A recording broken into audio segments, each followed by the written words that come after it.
je m'appelle Larissa, je suis en deuxième année de pharma et je suis là pour vous faire notre premier cours de biochimie. Donc la biochimie, c'est une matière pour les primants qui est censée être nouvelle. C'est une matière fantastique. Si c'est une matière fantastique, je ne serais pas là sinon. Donc c'est une matière qui va vous permettre de mieux comprendre les mécanismes que vous verrez en biologie cellulaire. C'est une matière qui s'appuie sur des connaissances chimiques. C'est une matière qui va vous permettre de faire beaucoup de liens, qui va vous permettre de comprendre beaucoup de choses et qui va vous permettre de beaucoup vous amuser. Le programme de biochimie en P1 se divise globalement en 4 parties.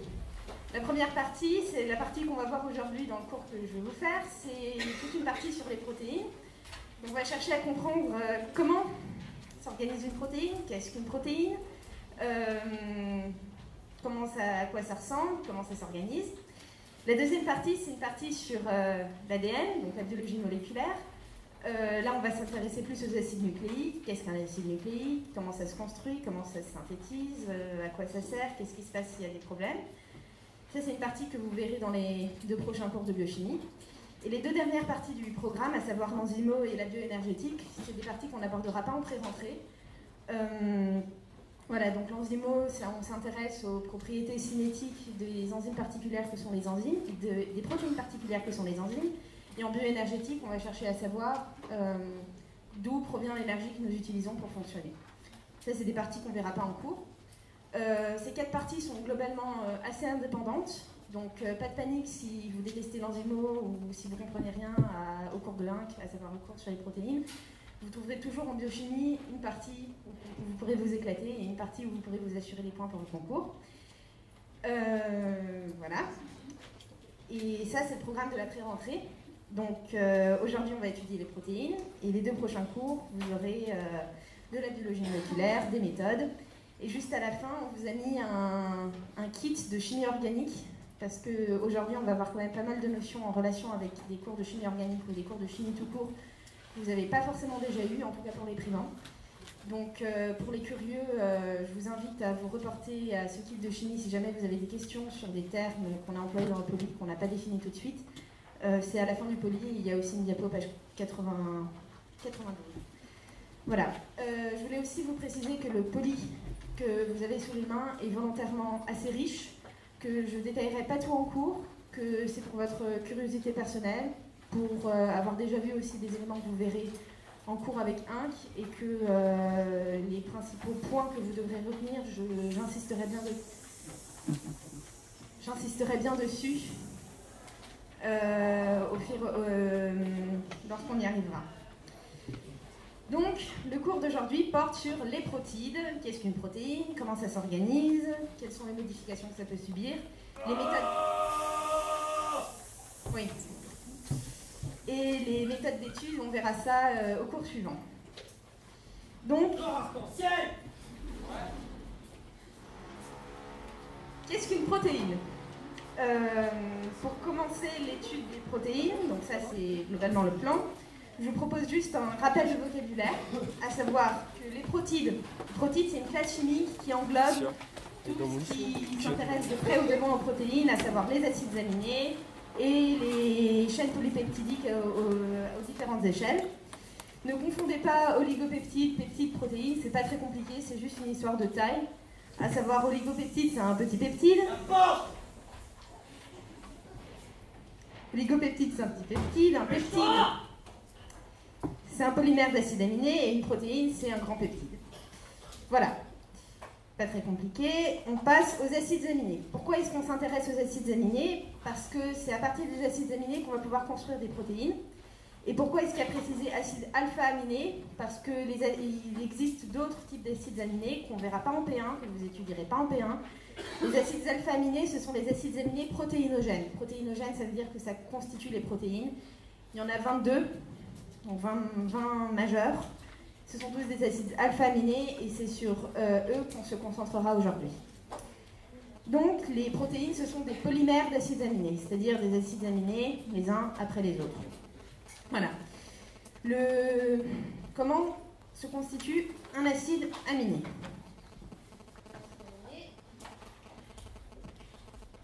c'est un carbone central, qui s'appelle alpha, un acide carboxylique, COOH, une fonction amine, NH2, liée à un atome d'hydrogène. Et ce qui différencie chaque acide aminé, c'est la chaîne latérale, R. Donc 22 acides aminés, 22 chaînes latérales. On y reviendra plus tard dans le cours, à partir du moment où on listera les différents acides aminés. Il faudra connaître cette chaîne latérale, enfin sa formule. Voilà. Donc, qu'est-ce qui est remarquable dans cette structure? Ce qui est remarquable, c'est qu'on a deux fonctions, la fonction acide carboxylique et la fonction amine. Ce sont deux fonctions qui ont des propriétés acido-basiques. Pourquoi?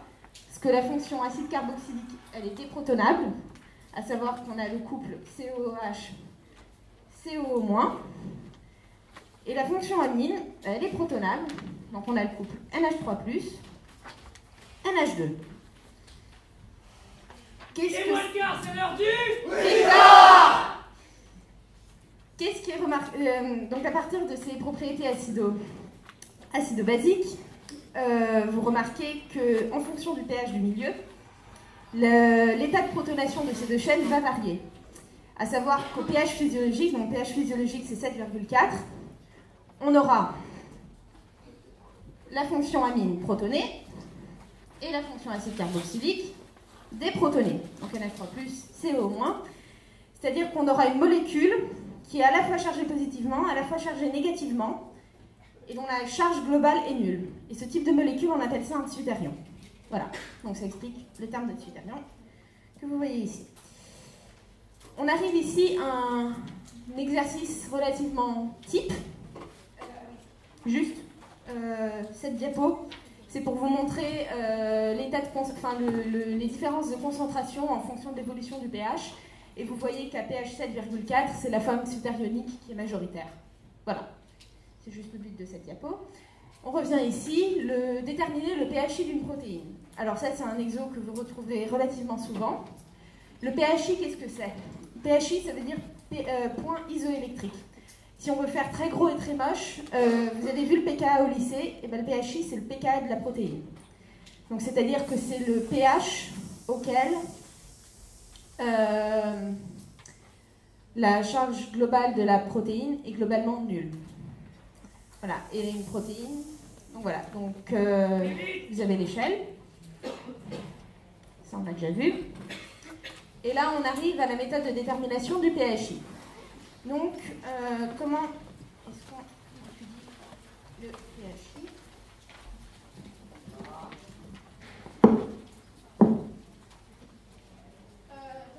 Vous m'entendez? Non. Passer une échelle de pH. Ici, une échelle de pH. Vous regardez votre acide aminé. On va imaginer que le pKa de cette chaîne, la chaîne amine est en 10. Le pKa de cette carboxylique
définition, le PHI, c'est la moyenne des intervalles de ces bornes. Ici, PHI égale 7,5. Voilà. Donc là, on a raisonné comment sur un acide aminé. Quand on a une protéine, vous faites la même chose avec les différentes chaînes qui sont Pardon, la sucette, la sucette, la sucette. C'est mieux? Voilà, donc je crois qu'il y a un exercice du type dans votre poly d'exo. Je vous invite à le faire parce que c'est pas très compliqué et c'est toujours bon de savoir le faire. Alors, on arrive... Ah oui, et juste je voulais vous dire à quoi ça sert de déterminer le pH d'une protéine, enfin le PHI d'une protéine. Ça sert pas juste à embêter des P1, à leur faire des calculs et tracer des échelles de pH. Quand vous verrez plus tard les méthodes d'études, donc dans le cours suivant, quand vous faites migrer une protéine dans un gel, et si vous appliquez un champ électrique et un gradient de pH, et ben la protéine, comme à son PHI, elle est neutre, elle n'est pas chargée, donc du coup, elle va s'arrêter de migrer dans le champ électrique. Et à l'endroit où elle va s'arrêter de migrer dans le champ électrique, et ben vous pourrez lire, enfin vous pouvez détecter, vous pouvez savoir à quel PHI ça correspond. Donc à partir du PHI, qui est une propriété intrinsèque de la protéine, vous pourrez savoir de quelle protéine on parle, et donc du coup, ça peut avoir des intérêts diagnostiques assez intéressants. Donc voilà, donc gardez à l'idée que tous ces calculs chiants ont une application dans la vie réelle de la biochimie et du biochimiste.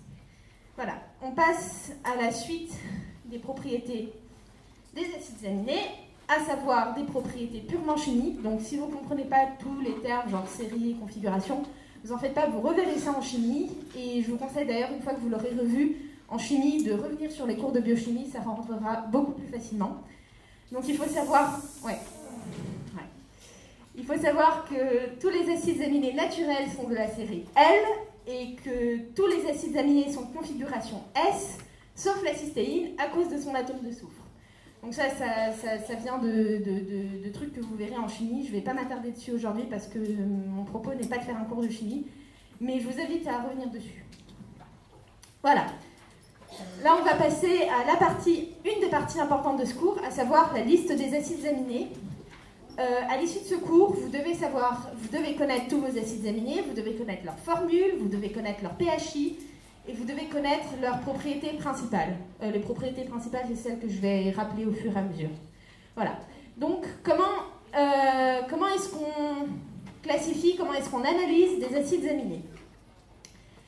Parmi les 5 critères qui sont listés ici, à savoir l'encombrement stérique, la polarité, la charge, le potentiel redox et la réactivité biochimique, on va s'intéresser surtout à l'encombrement aux 3 premiers. Pourquoi ? Parce qu'à partir de ces trois premières propriétés, vous pourrez déduire la réactivité biochimique. Et donc, sachant que c'est la réactivité biochimique qui nous intéresse plus tard pour l'étude des protéines, les 3 premières propriétés sont les plus importantes à connaître. Alors cette diapo, la liste des acides aminés protéinogènes, on vous a fait une petite classification. Je vous invite à revenir dessus une fois que vous aurez appris vos acides aminés un par un. Parce que du coup, vous acquérez une compréhension plus globale, vous pourrez faire des liens. Donc, je ne vais pas m'attarder dessus maintenant. Et donc, on commence la liste des 22 acides aminés protéinogènes. On commence par le plus simple, le plus petit, donc encombrement stérique minimal. Sa chaîne latérale est égale à H. Je parle de la glycine. La glycine est un acide aminé non polaire. Son PHI tourne autour de 6. Voilà, il n'est pas très compliqué. On passe à l'alanine et à la valine. Alors, juste une précision. En haut de la diapo, vous avez écrit R est un radical hydrocarboné aliphatique apolaire. Alors ça, c'est typiquement du jargon du professeur Inck. Vous ne comprenez rien au premier cours. Mais en gros, aliphatique, qu'est-ce que ça veut dire? Si on veut faire très gros et très moche, aliphatique, c'est le contraire d'aromatique. Et je ne sais pas si vous avez déjà vu ce que c'était l'aromaticité en chimie. Je vais faire très gros et très moche aussi, mais globalement, aromatique, pour nous, en biochimie, ça veut dire ça. Un cycle, A6, avec une alternance de double liaison qu'on appellera I, avec des liaisons simples que l'on appellera sigma. Voilà, donc ça, on peut représenter comme ça aussi, c'est la même chose.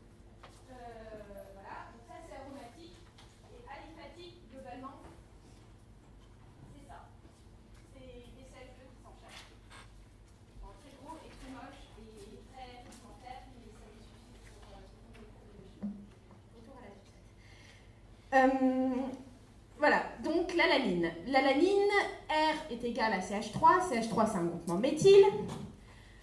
Méthyle, donc c'est purement hydrocarboné. Donc c'est hydrophobe. C'est un acide aminé non polaire. Son pH tourne autour de 6. Voilà, pas très compliqué. La valine. La valine, sa chaîne latérale, c'est un groupement isopropyle. Alors, isopropyle, c'est ça. Voilà. Vous en faites pas si vous ne connaissez pas. Enfin, vous reverrez ça en chimie. Comme je l'ai déjà dit, faites des liens avec la chimie. Ça vous aidera beaucoup à comprendre ce cours. Son pHI est égal à 6. On passe à la leucine et à l'isoleucine. La leucine et l'isoleucine, ce sont des isomères, d'où le nom isoleucine, pour isomère. Isomères, vous avez dû le voir au lycée, ce sont des molécules qui ont la même formule chimique brute. Donc ce sont des molécules, du fait qu'elles sont isomères, elles ont des propriétés relativement similaires, à savoir à peu près le même encombrement stérique. Le pHI est sensiblement égal, tourne autour de 6. Ce sont deux molécules non polaires et ce sont deux molécules hydrophobes. Voilà, donc là on arrive à la proline. La proline qui est un acide aminé intéressant. Pourquoi ? Parce que si vous regardez, R est un radical hydrocarboné aliphatique apolaire relié à une fonction amine formant un hétérocycle, le cas de la proline. Ouais. Tout ça pourquoi ? Pour dire quoi ? Tout ça pour dire que la proline est le seul acide aminé aliphatique cyclique. C'est une exception.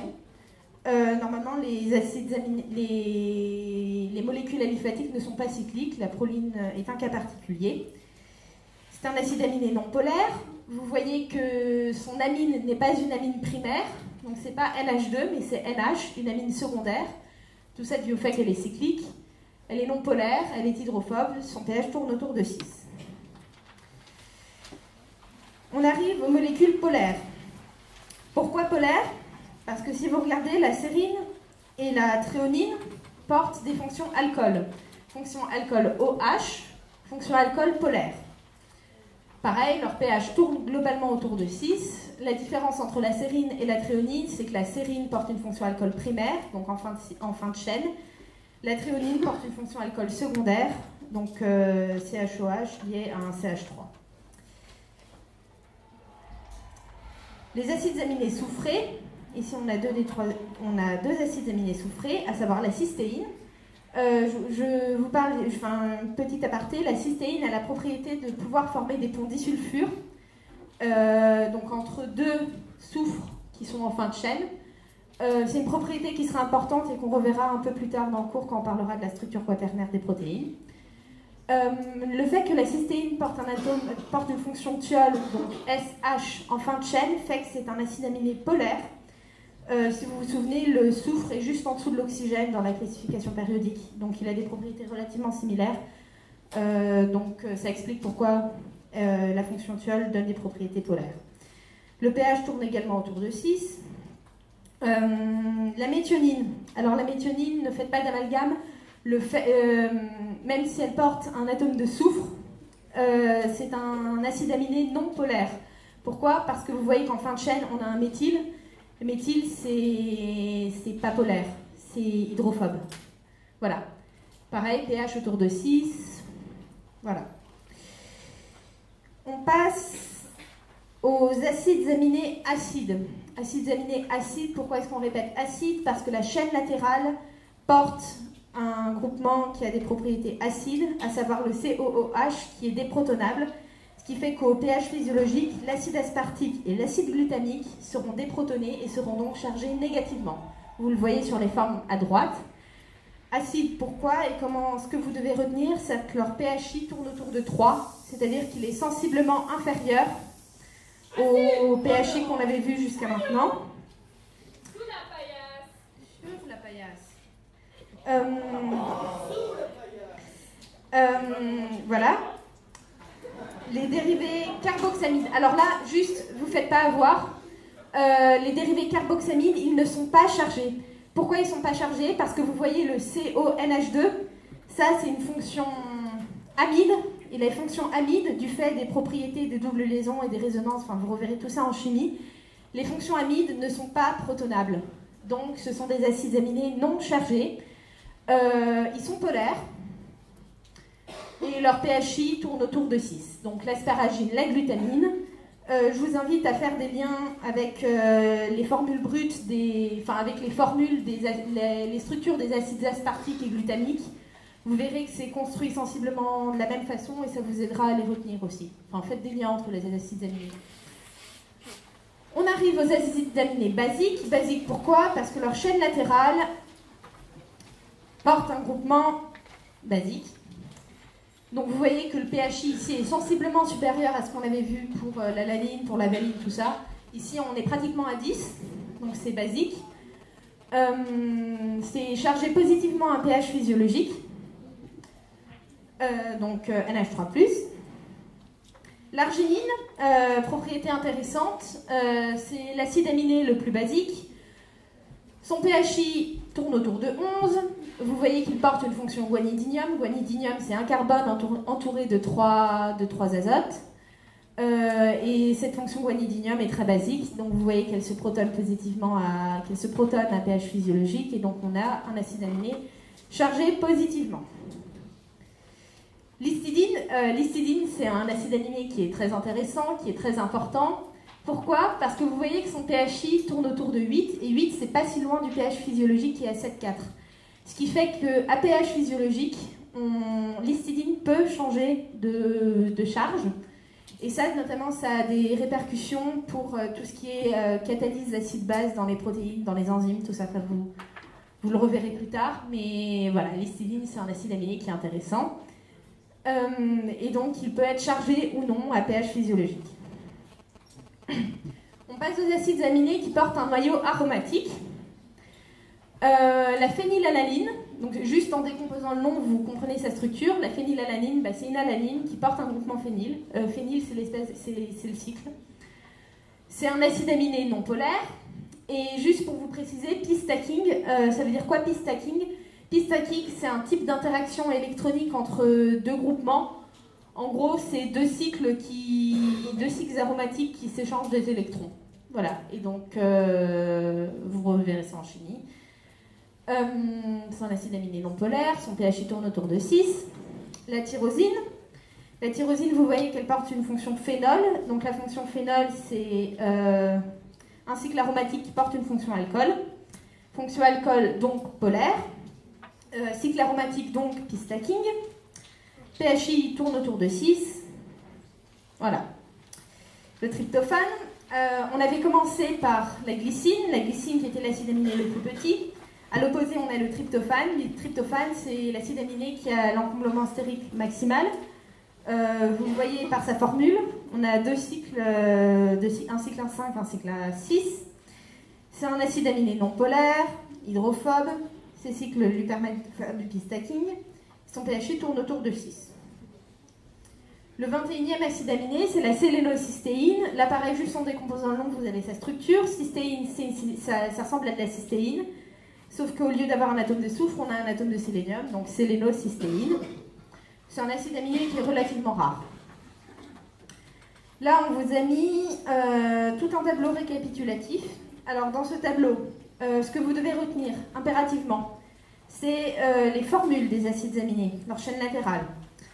C'est leur PHI. Je vous invite juste à corriger, c'est pas pKa dans le titre du tableau, c'est PHI. Voilà.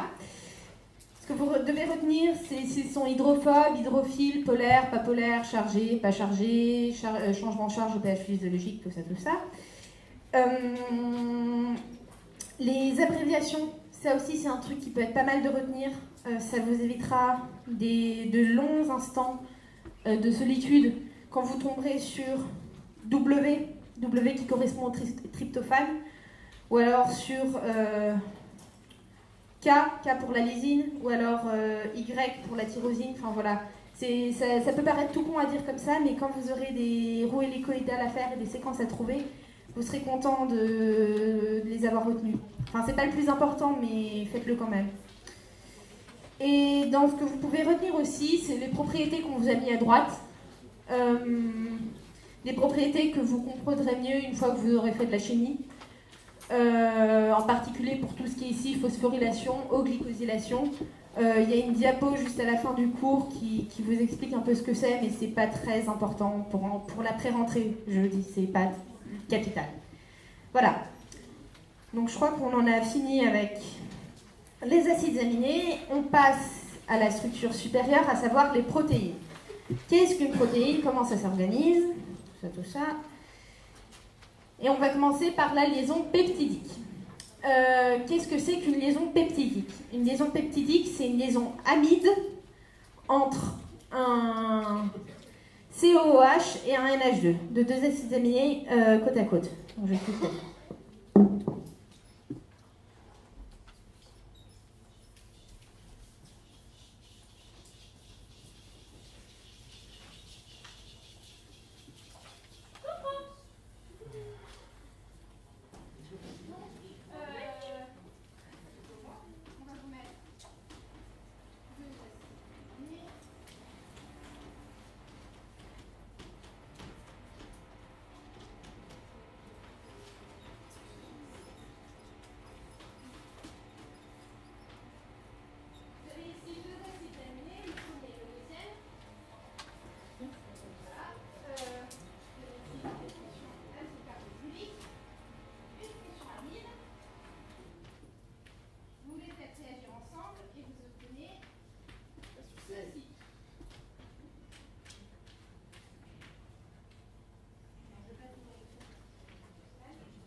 Ceci est une liaison amide, et cette liaison amide dans les protéines, on va l'appeler une liaison peptidique.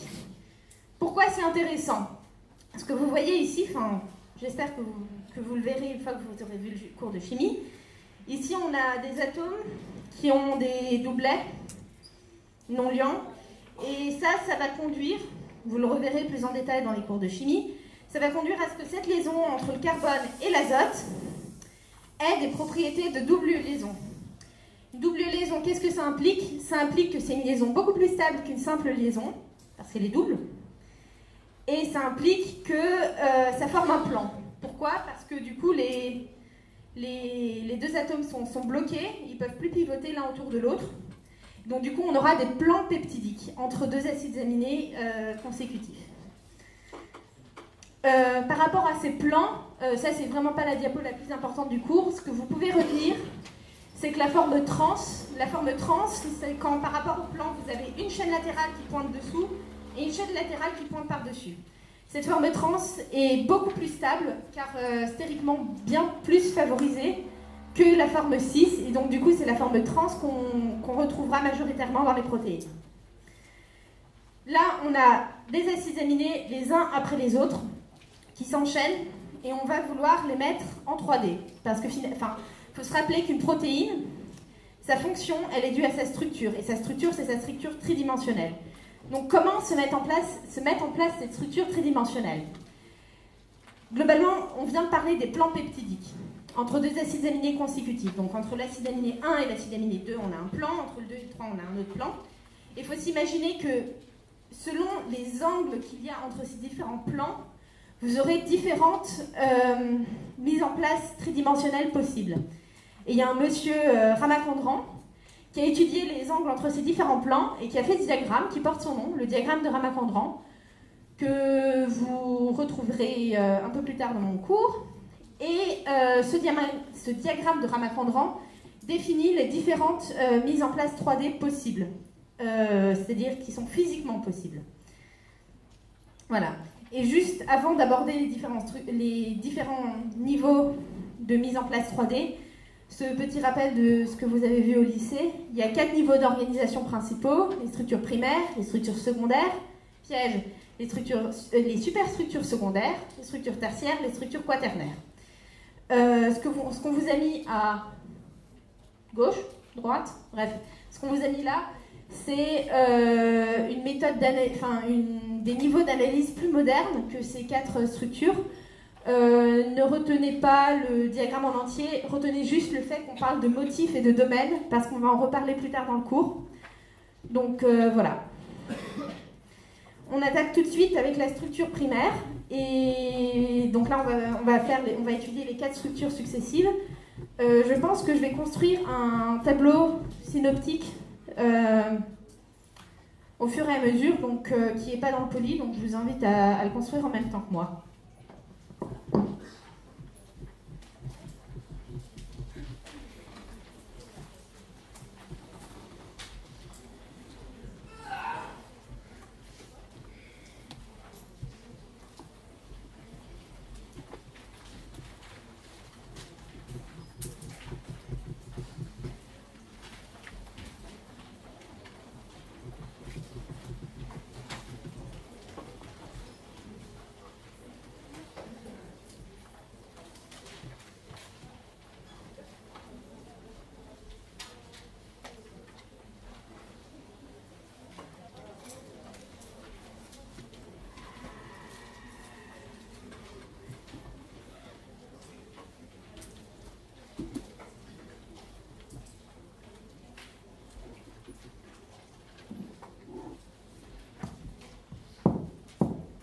Voilà, donc ça c'est le tableau qu'on va remplir au fur et à mesure dans les dizaines de minutes qui viennent. Donc vous avez les différents niveaux de structure, la liaison qui les stabilise, et après on va remplir la suite. On commence par la structure primaire. Structure primaire, qu'est-ce que c'est? C'est l'enchaînement des différents acides aminés les uns après les autres. La métaphore qu'on utilise habituellement, c'est la métaphore du collier de perles, où chaque perle représente un acide aminé.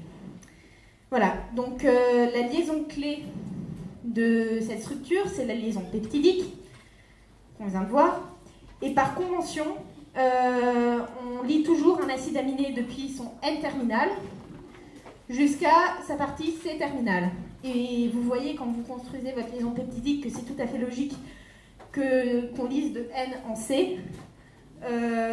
Pour ceux qui ont la flemme de se refaire cette réaction chimique en tête, je retenais N égale novo et C égale catastrophe. La catastrophe, c'est la fin, donc on lit de N en C. Voilà. Les méthodes de détermination de la structure primaire, vous les reverrez dans les cours suivants. Et on passe à la structure secondaire.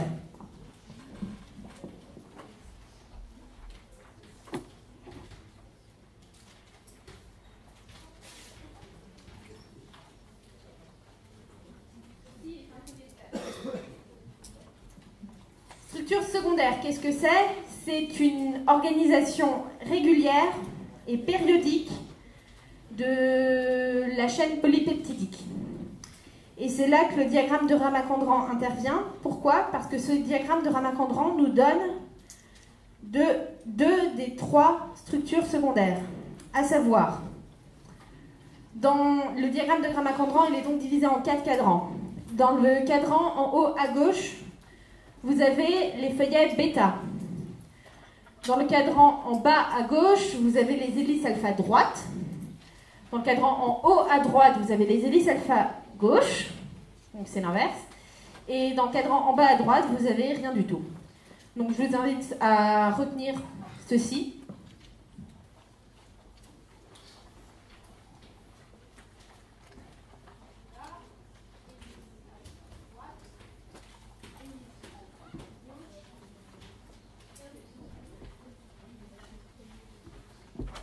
Juste la distinction entre hélice alpha droite et hélice alpha gauche.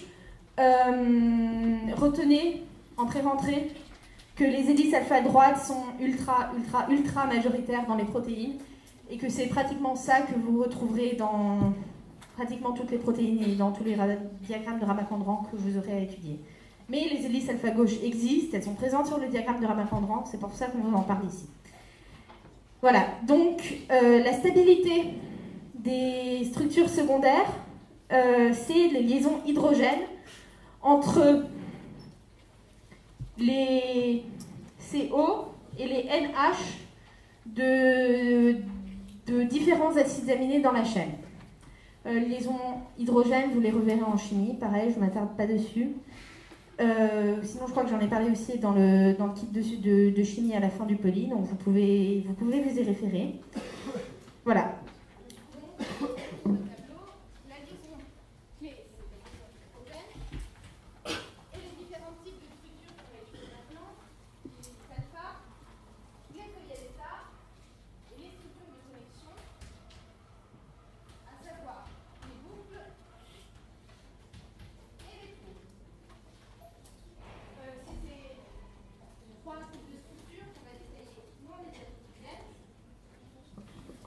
alpha. Alpha pourquoi? Parce que c'est le premier type de structure secondaire qu'on a étudié, donc on l'a appelé alpha.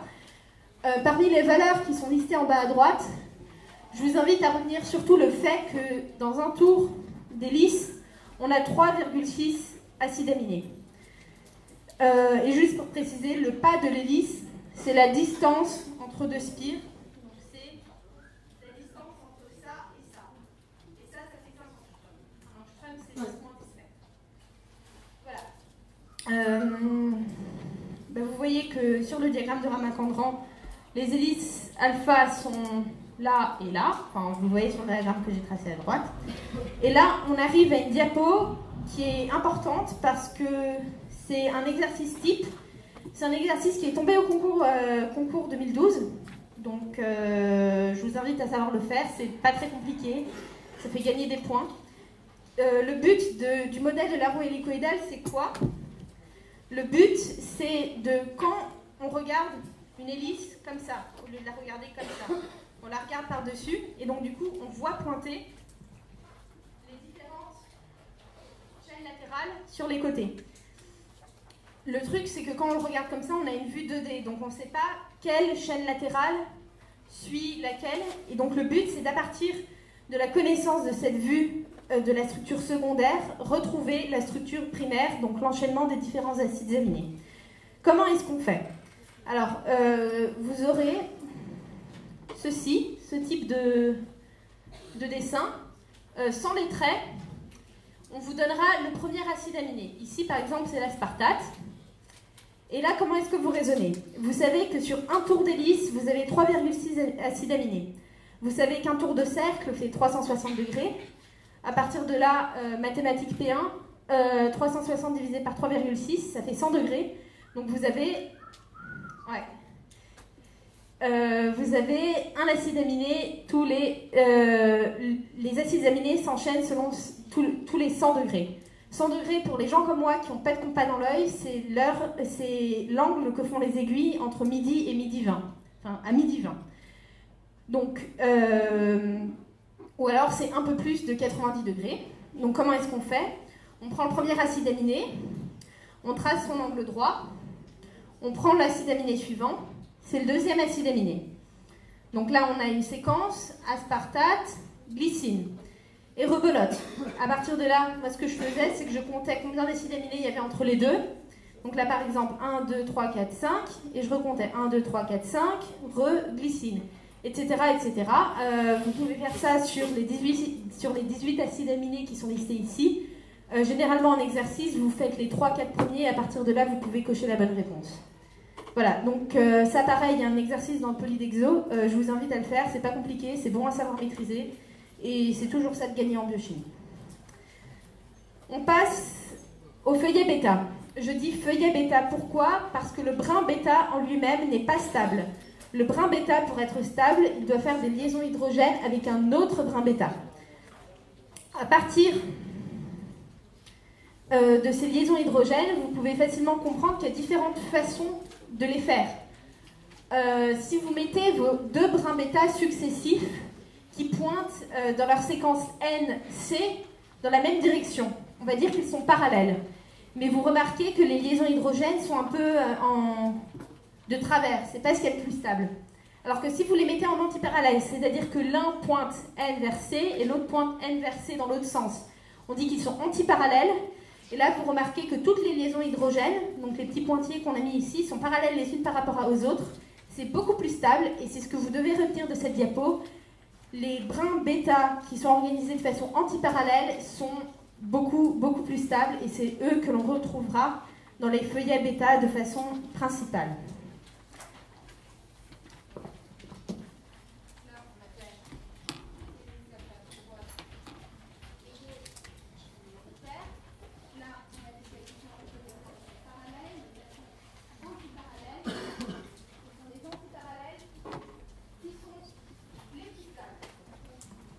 Au troisième type de structure secondaire. Les deux structures qu'on a vues jusqu'à maintenant, à savoir l'hélice alpha et le feuillet bêta, ce sont des structures qui sont organisées. Les deux structures qu'on va voir maintenant, à savoir les structures de connexion, les boucles et les tours, ce sont des structures qui ne sont pas organisées.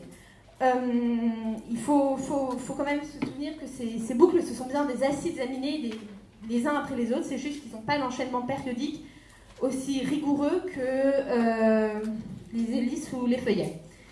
Donc parmi les structures de connexion, on a les boucles et les tours. La différence entre les deux, c'est une différence de taille, à savoir que les coudes sont plus petits. Voilà. On passe aux superstructures secondaires. Et vous vous souvenez du schéma qui était là tout à l'heure à gauche, je vous ai dit qu'il ne fallait pas forcément le retenir. Je vous ai dit qu'il fallait retenir les mots motifs et domaine. Au terme de superstructure secondaire, vous devez automatiquement associer le mot de motif.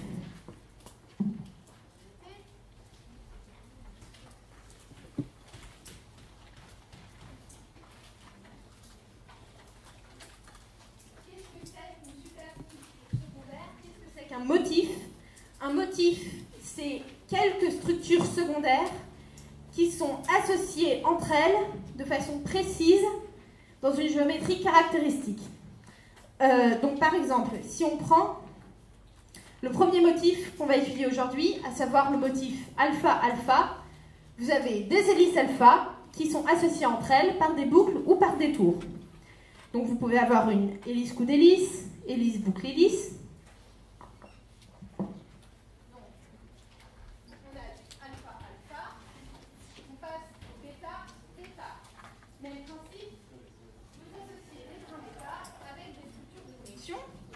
Vous voyez que très facilement on peut aboutir à différents types de structures, à savoir par exemple les méandres, ça fait un M, les motifs grecs, ça fait cette espèce de clé grecque que vous avez vu sur les frises grecques. Et juste là, je voudrais juste vous montrer comment est-ce qu'on fait pour regarder une protéine. Vous partez de la partie N-terminale, donc qui vous sera toujours indiquée. Vous suivez, donc pour suivre, vous regardez le sens de la flèche. Donc brin bêta, coude, brin bêta, boucle, brin bêta, coude, brin bêta, boucle, brin bêta, et on arrive au C-terminal. Juste un truc, les sujets du concours sont en noir et blanc, donc là, de toute façon vos polices sont en noir et blanc, mais habituez-vous au noir et blanc, ça viendra au fur et à mesure du semestre, mais voilà, c'est quand même, ça fait quand même une différence d'étudier en couleur ou en noir et blanc. Donc voilà. Ça, c'était le bêta-bêta. Le bêta-alpha-bêta. Alors ça, c'est un motif qui est intéressant et qui sera intéressant pour ce qu'on va voir après. Pourquoi? Parce que le bêta-alpha-bêta, ces brins bêta sont organisés de façon parallèle. Pourquoi est-ce qu'ils sont organisés de façon parallèle? Parce qu'ils sont associés à une hélice alpha. Et l'hélice alpha, si on veut introduire une image, une hélice alpha, c'est un peu comme une mère avec ses deux garçons, donc les brins bêta. Et les deux garçons, normalement, ils s'associent de façon antiparallèle. Là, le fait que la mère soit là, elle les force à s'organiser de façon normalement, ils sont antiparallèles, et là, elle les force à s'organiser de façon parallèle. Voilà, donc ça, retenez cette particularité du motif bêta-alpha-bêta. Et le dernier motif, c'est le bêta-bêta-alpha, donc le vrai doigt de zinc. Pourquoi doigt de zinc? Parce que c'est un motif qui est capable de complexer un atome de zinc. Et ça, juste pour une petite parenthèse, c'est un rôle, par exemple, pour toutes les protéines qui fixent des métaux, on retrouvera ce type de motif. Voilà. Donc je vais juste compléter le tableau.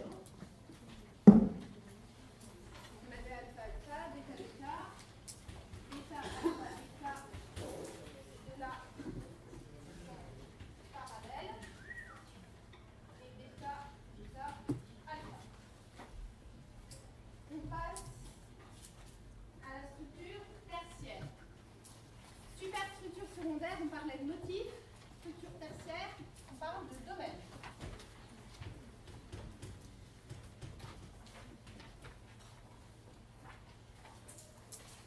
Qu'est-ce que c'est une structure tertiaire? C'est la disposition finale, en 3D donc, des diverses structures secondaires, les unes par rapport aux autres. Comment est-ce que c'est stabilisé? C'est stabilisé par toute une série de liaisons, qu'elles soient covalentes ou non, que vous reverrez plus tard en chimie, donc les liaisons de Van der Waals, les liaisons hydrophobes, du stacking, etc., etc. Et les méthodes d'étude, vous les reverrez plus tard aussi. Voilà, juste une précision. On parle de protéines à partir de la structure tertiaire. Pourquoi est-ce qu'on parle de protéines à partir de la structure tertiaire? la structure tertiaire qu'on appelle à une plus grande échelle une organisation 3D de la protéine, sachant qu'une protéine elle doit sa fonction à sa structure.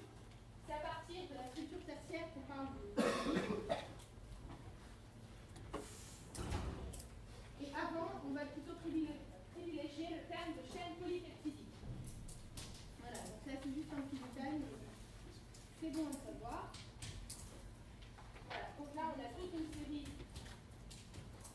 de types de liaisons que vous retenez en chimie, et on va attaquer les différents types de domaines. Différents domaines, on a les domaines alpha. Domaine alpha, ça veut dire quoi? C'est-à-dire qu'on a des hélices alpha qui s'arrangent les unes avec les autres.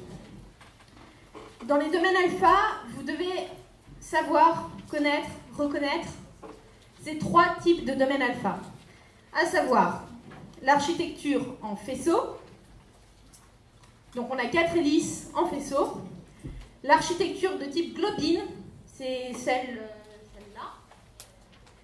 Et l'architecture de type histone. Ça, c'est 3 types d'architecture que vous devez savoir reconnaître parmi les domaines alpha. Les architectures de type globine et de type histone, vous les reverrez en biocell, enfin surtout les types histone. En gros, les histones, c'est des protéines autour desquelles s'enroule la chaîne d'ADN pour former un chromosome. Voilà, et c'est à partir de ce type de protéines, donc vous voyez petite hélice, grande hélice, petite hélice qui font une espèce de Z comme ça. Enfin, vous devez savoir les reconnaître. Les domaines de type alpha, on a le faisceau, le globine et l'histone. On passe au domaine de type bêta. Domaine de type bêta, 2 grands types de domaines à connaître, à savoir Reconnaître le domaine en tonneau et le domaine en sandwich. Tonneau, pourquoi? Parce que ça ressemble à un cylindre. là on ne voit pas très bien, mais au milieu c'est creux, ça ressemble à ça. Et le sandwich, ça ressemble à 2 plans qui sont tangents à un endroit. Donc ici vous voyez que à ce niveau-là, on a le plan qui était comme ça et le plan qui est comme ça, qui sont en contact l'un avec l'autre. Ça ressemble à un sandwich, donc ça s'appelle sandwich. Pareil, vous devez savoir reconnaître, vous devez savoir différencier un tonneau d'un sandwich. C'est pas très compliqué, enfin j'espère. donc voilà.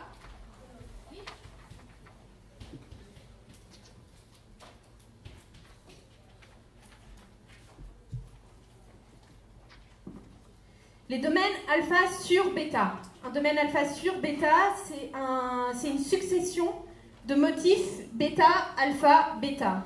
Alpha, bêta, de façon régulière. Vous avez ici 2 types d'architecture que je ne vais pas détailler. Et vous vous rappelez que je vous ai dit que le motif alpha, bêta, les brins bêta sont parallèles. Ici, c'est pareil, dans une architecture alpha sur bêta, les brins bêta sont parallèles. Et c'est ça qui va permettre de différencier un domaine alpha sur bêta d'un domaine alpha plus bêta. Alpha plus bêta, c'est alpha bêta sans aucune organisation périodique régulière.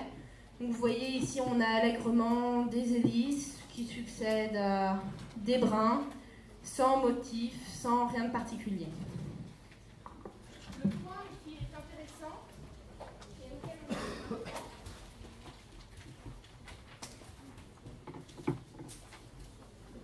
c'est comment différencier ces 2 structures.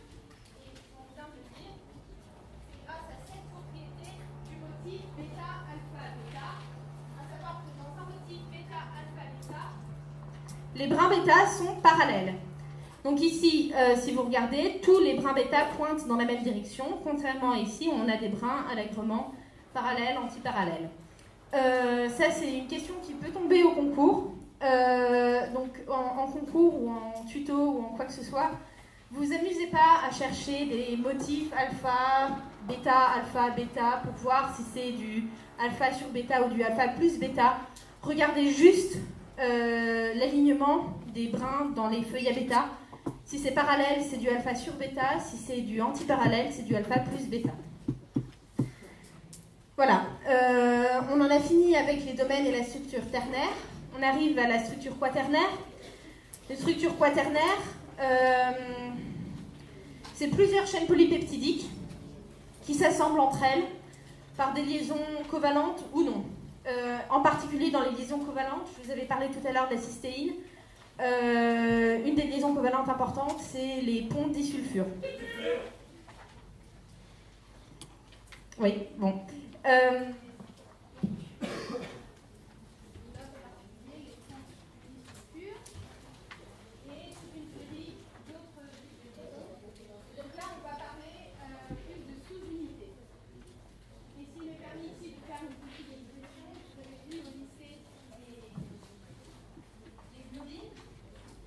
Les globines, donc, avec l'hémoglobine plutôt. L'hémoglobine, c'est composé de 4 sous-unités. 2 sous-unités qu'on va appeler sous-unités alpha. Alpha, ça n'a rien à voir avec les hélices alpha ou quoi que ce soit, on les appelait alpha parce que ça a été les premières à être découvertes. Et 2 sous-unités bêta. Donc, si on regarde ici on a des 2 sous-unités identiques, on parle d'homodimères. 2 sous-unités différentes, on parle d'hétérodimères. Ici, on a 4 sous-unités identiques, on parle d'homotétramères. Et ici, justement, dans le cas de l'hémoglobine, avec 2 sous-unités alpha, 2 sous-unités bêta, on parle d'hétérotétramères. Voilà. Ça, c'était pour la structure quaternaire. Cette diapo, c'est une diapo plus pour votre culture générale. En pré-rentrée, c'est plus pour votre culture générale. Lisez-la pour le plaisir de la lire. C'est pas ce qui est le plus important dans le cours d'aujourd'hui, mais c'est des points que vous reverrez plus tard au cours de l'année. Et c'est des points qui vous permettent de comprendre pourquoi est-ce qu'on s'attarde autant sur les propriétés des acides aminés, pour savoir s'ils portent des fonctions alcool, pour savoir s'ils sont carboxylables ou pas, enfin tout ça. Pourquoi est-ce que ça nous intéresse? Parce que ces différents points nous donnent une vision de la réactivité biochimique, et à partir de cette réactivité biochimique, on va pouvoir en déduire le type de réactions qui auront lieu sur ces acides aminés. Et il y a toute une série de réactions que vous reverrez en biocell, qui sont biologiquement très importantes, par exemple les phosphorylations, par exemple les glycosylations. Tout ça, ça va donner lieu à des protéines modifiées. Ça veut dire qu'à partir d'un répertoire donné de protéines, vous allez avoir encore plus de protéines selon les réactions qui auront lieu par-dessus. Et donc tout ça, c'est super important et c'est ce qui fait partie du charme de la biochimie.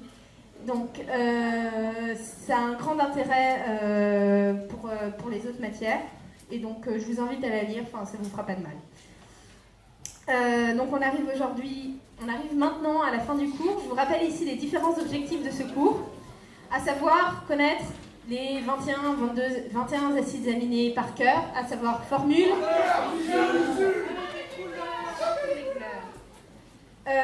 donc les connaître, formule, PHI, propriété principale, abréviation. Faites bien le distinguo entre les différentes structures qui sont dans ce tableau.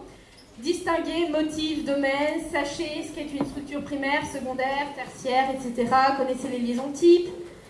Et faites les exos de base qui sont présentés dans l'exercice, dans le poly d'exercice, à savoir l'exercice 1 et le QCM2 Enfin voilà.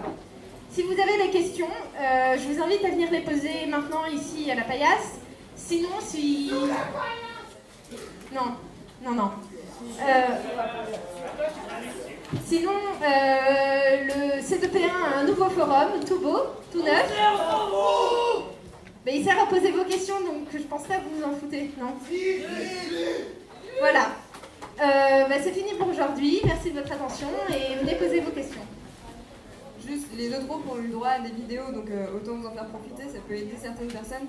Donc tu vois pas ça. Ah, parce que vaut mieux que vous ayez tous vu la même chose.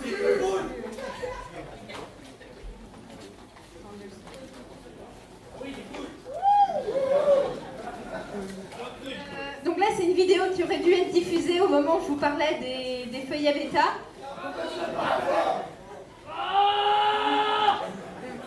Voilà, et donc là, vous avez une protéine. Là, vous voyez la chaîne de base. Voilà, donc là, on enlève... arrive. Dans la lumière, vite! Allez! Allez! Accélère!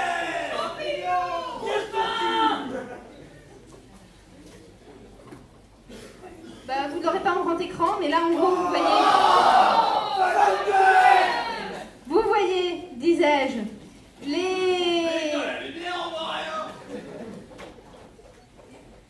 comment s'organisent les différentes liaisons hydrogènes.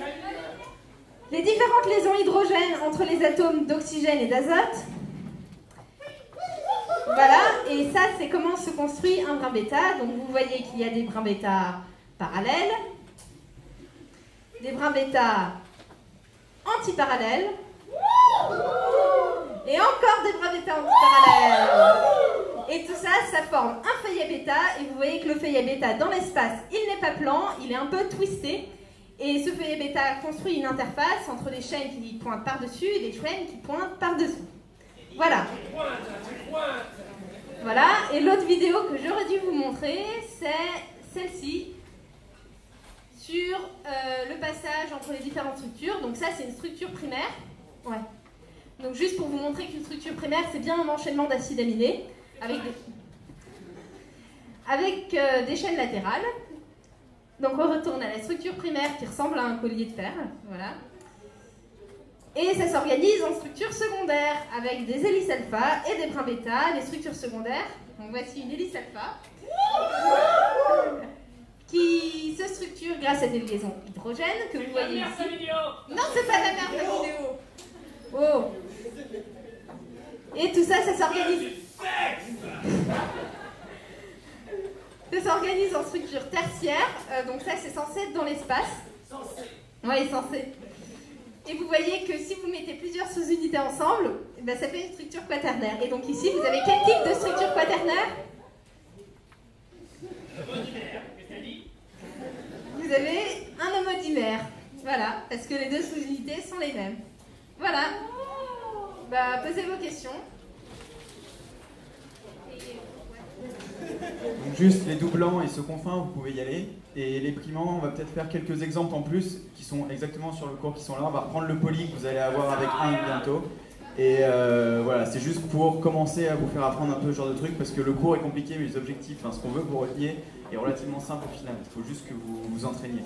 Donc ceux qu'on en marre, allez-y. Et puis sinon, on va rester encore un petit peu comme on est en avance sur quelques exemples.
Donc on vous a mis ici une protéine du cours. Qu'est-ce que c'est? Alors déjà, quel type de structure, quel niveau d'analyse, et dans le détail, qu'est-ce que vous voyez? Posez-vous des questions simples. 1. Est-ce qu'il n'y a que des hélices alpha? Non. Est-ce qu'il n'y a que des feuillets bêta? Non. Déjà, vous êtes où par rapport à ce qu'on fait, par rapport au tableau? Vous êtes par là. C'est-à-dire que là, on est dans une structure tertiaire. C'est-à-dire qu'on est dans une organisation de plusieurs structures secondaires entre elles, et c'est toute la chaîne qui est repliée.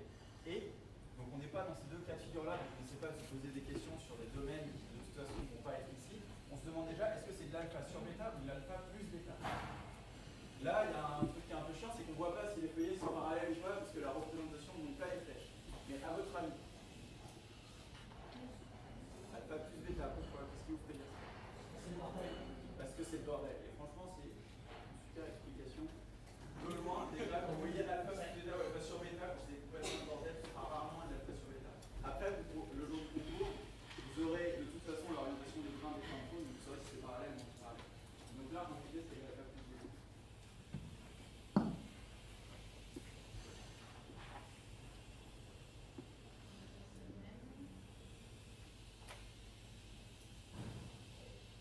Ça, c'est le poly que vous allez avoir pendant le semestre avec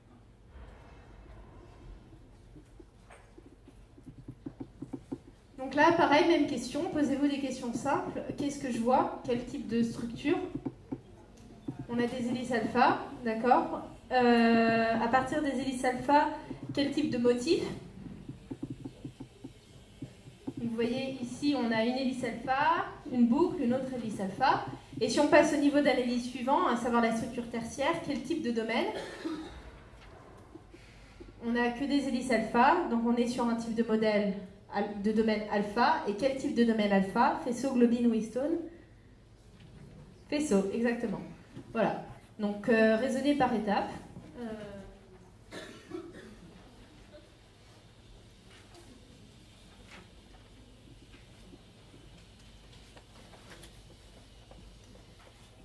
Même type de question.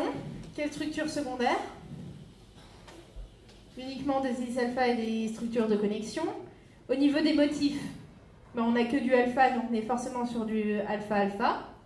Au niveau des domaines, on n'a que du alpha. Est-ce qu'on est sur du faisceau, globine, histone? Globine, exactement. Parce que il y en a beaucoup, parce que c'est rond, parce que ça ressemble à une globine. Histone, c'est vraiment plus petit, grand, petit. Enfin, voilà.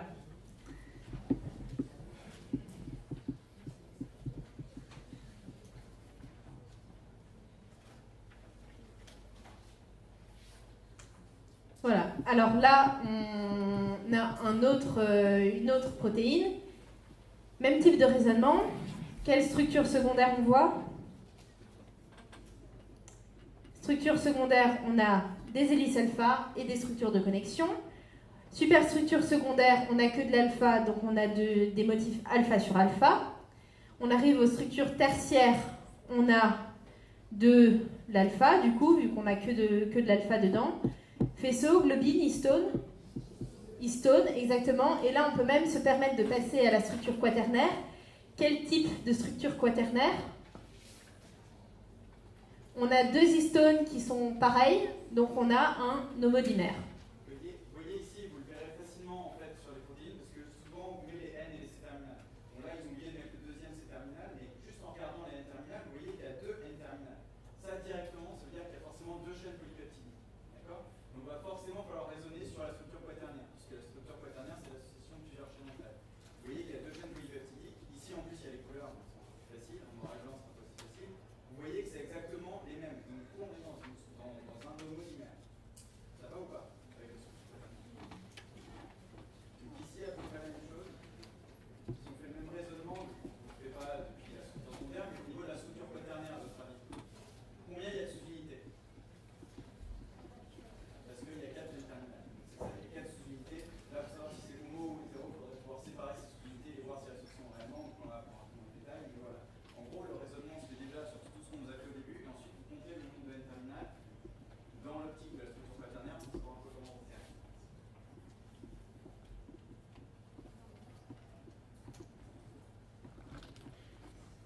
Voilà, bah, là on passe à un autre type de structure. Je vous propose d'analyser pareil à partir de la structure secondaire. Quel type de structure secondaire? Des brins bêta, exactement, qui s'organisent en feuillet bêta. Superstructure secondaire, quel type de motif? On n'a que du brin bêta, donc on sera sur du bêta-bêta. Au niveau des domaines, on sait que pour les domaines bêta, on a deux types de domaines principaux, les tonneaux ou les sandwichs. C'est du tonneau ou c'est du sandwich? C'est du tonneau, exactement. On voit bien que c'est creux au milieu. Là, en plus, on a bien le dessin derrière modélisateur. Donc, voilà, on est sur du tonneau. Ça, c'est méandre ou motif grec?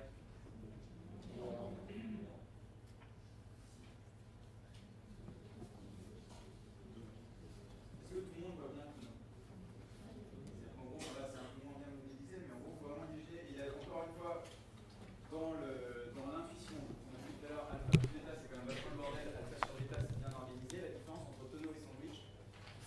pas vraiment en 3D, si vous ne voyez pas le fait qu'il y a bien un espace au milieu des deux feuillets, souvent les tonneaux sont quand même plus homogènes et un peu mieux organisés que le sandwich. C'est-à-dire que le sandwich, le feuillet qui va être le plus derrière va être assez homogène, et suffisant va avoir tendance à être complètement twisté. Alors que là, vous voyez deux feuillets qui a priori sont assez homogènes. Donc si vous n'arrivez pas à voir en 3 dimensions, essayez de bien faire attention à comment s'organiser les feuillets, même comme ça. Vous voyez ici, ici ils sont un peu bombés, mais au-delà de ça, ils sont bien lisses. Vous allez voir que pour un sandwich,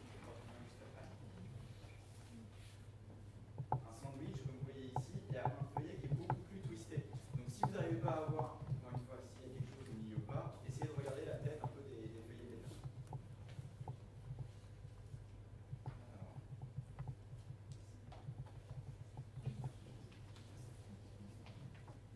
Quel type de domaine? On a un domaine bêta, tonneau au sandwich. On voit qu'on a deux espèces de plans qui se rencontrent, mais qui sont pas plus, enfin qui sont tangents à un niveau, mais qui sinon sont plutôt ouverts. Donc ça ressemble beaucoup plus à un sandwich qu'à un tonneau. Donc sandwich bêta. Ça vous va ou pas? Et un petit truc, il y a des pièges souvent, c'est que là vous voyez une petite hélice alpha qui traîne.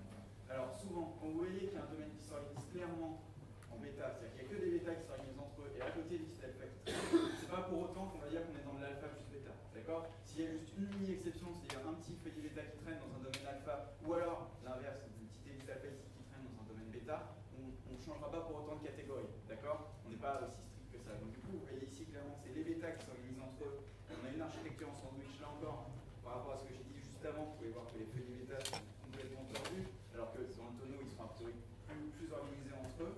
Et donc, c'est pas cette hélice alpha, on reste, qui va faire changer la classification, on reste dans le domaine bêta. Ok?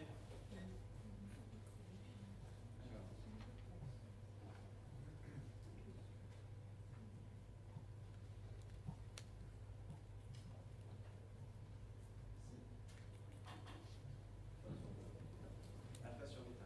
Alors, vous avez vu, on n'a pas trop détaillé, mais il y a deux types de domaines alpha sur bêta. Il y a des domaines alpha sur bêta en tonneau et d'autres en sandwich.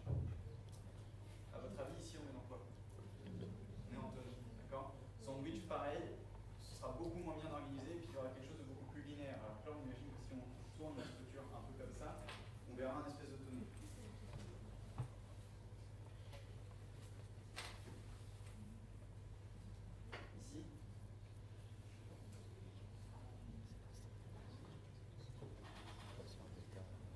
Alpha plus bêta ou alpha sur bêta? Sur bêta parce que les points sont parallèles. Alors, on va vous faire un petit exo ici. On va vous proposer au tableau 4 types de diagrammes de ramat-rendement qui pourraient éventuellement représenter cette protéine. Il faut que vous trouviez lequel. Tout ça, c'est à peu près, le diagramme de ramat-rendement en soi, c'est quelque chose d'assez compliqué. La théorie, comment est-ce qu'on arrive à avoir les angles, ça, c'est super compliqué, mais en T1, au final, ce qu'on va vous demander par rapport à ça, c'est juste en fonction de la tête du diagramme de ramat-rendement, de réussir à dire, ah bah, ça ressemble plutôt à cette protéine ou ça ressemble plutôt à celle-là. Donc au final, c'est tout simple. Je vais juste vous souvenir de ça. Ce qu'on vous a dit tout à l'heure, c'est que ici, vous aurez les hélices alpha droite, il y a quasiment que dans la vie des hélices alpha droite. Il y aura une ou deux hélices alpha gauche qui sont l'hélice alpha gauche ici, mais a priori, il y aura vraiment ça, et les petits bêta ici. Donc par rapport à ça, parmi les 4 qu'on va vous faire ici, vous allez essayer de deviner lequel peut correspondre à cette protéine. Encore une fois, le cours est assez compliqué, mais en gros, ce que vous retenez, c'est le gros objectif de pré-rentrée, c'est d'apprendre des acides aminés par cœur. Et ça va vous prendre déjà pas mal de temps, mais c'est plus simple que ce qu'on pense. Et derrière, c'est de réussir à faire des exos de base, et les exos, voilà, c'est des exos qui tournent au concours. Donc il y a quand même des trucs qui tournent au concours en Chine qui sont quand même ultra simples, une fois qu'on a compris les petits trucs. D'accord? A, B, C ou D. Ok. B, pourquoi? Parce que feuillet bêta et parce que hélice alpha droite qui sont ultra majoritaires dans les protéines. Est-ce que vous auriez. Voilà, et on peut voir aussi quelques hélices alpha gauche. C'est-à-dire que quand on voit qu'il y a déjà, là il y a une bonne dizaine d'hélices alpha. Parmi une bonne dizaine d'hélices alpha, il y en a peut-être une statistiquement qui va être une hélice alpha gauche. D'accord? Mais si vous aviez eu la même chose, un peu dans ce genre-là, c'est-à-dire avec beaucoup de feuillets bêta et que des hélices alpha gauche, c'était faux. Parce qu'encore une fois, les hélices alpha gauche, en fait, c'est quand on traduit une protéine, mais on ne va pas traduire des hélices alpha droite, parce qu'on va prendre des acides aminés qui ont une disposition pour faire des hélices alpha droite. Ok? On va en faire un ou deux exemples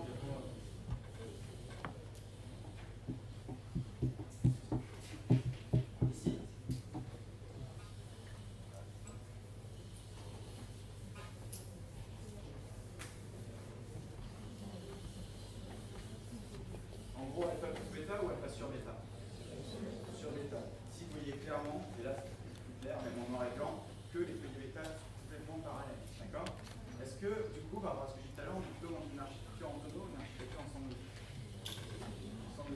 Ici, clairement, vous ne voyez pas le tonneau. D'accord? Et par rapport à ce que j'ai dit tout à l'heure, c'est quand même un peu moins bien d'organiser que la structure en tonneau qu'on a vu tout à l'heure, avec les feuilles qui étaient clairement au milieu et les hélices alpha qui étaient autour. D'accord? Et en fait, après, quand vous apprendrez à voir un peu dans l'espace, ce que vous allez voir, c'est que cet ensemble-là est un peu en dessous de celui-là. Ils sont un peu superposés comme ça, en fait. Et ça, vous le verrez plus tard, si vous avez un peu du mal à voir en trois dimensions. Et donc c'est pour ça qu'on appelle ça une architecture en sandwich, parce que vous avez en gros deux ensembles qui se font l'un en face de l'autre. Ici, alpha sur bêta, et tonneau ou sandwich.